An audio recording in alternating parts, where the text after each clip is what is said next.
Welcome to செந்தமிழ் life style. Friends, இன்றைக்கி நான் என்ன சாப்பிட்றேன்னா ரசம் சாதம், பொரிச்ச முட்டை, கருங்கோழி.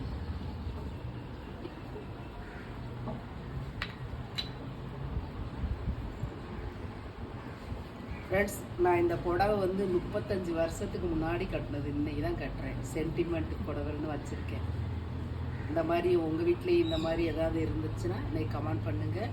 இன்றைக்கி என்ன டிப்ஸ்னால், கருங்கோழியை பற்றி தான். கருங்கோழி வந்து கோழி கருப்பாக இருக்கும், கறியும் கருப்பாக தான் இருக்கும். அதனால நம்ம நிறைய பேர் விரும்பி சாப்பிட்றதில்ல. இதில் வந்து B1 B2 அப்படிங்கிற சத்துக்கள்லாம் நிறையா இருக்குது. அதை விட மிச்சமாக நிறைய சத்துக்கள் இருக்குது. இது நோய் எதிர்ப்பு சக்திக்கு ரொம்ப யூஸ்ஃபுல்லாக இருக்குது. இது வந்து சூப்பாகவும் வச்சு குடிக்கலாம்.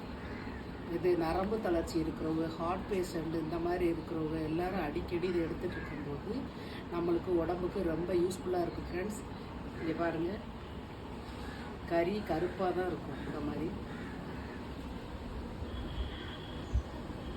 ஆனால் டேஸ்ட்லாம் ஒரு டிஃப்ரெண்ட்லாம் அதிகமாக இல்லை, நல்லாயிருக்கு. ஃப்ரெண்ட்ஸ், இந்த டிப்ஸு உங்களுக்கு பிடிச்சிருந்துச்சுன்னா எங்கள் சேனலுக்கு சப்போர்ட் பண்ணுங்கள், லைக் பண்ணுங்கள், ஷேர் பண்ணுங்கள். தேங்க்யூ.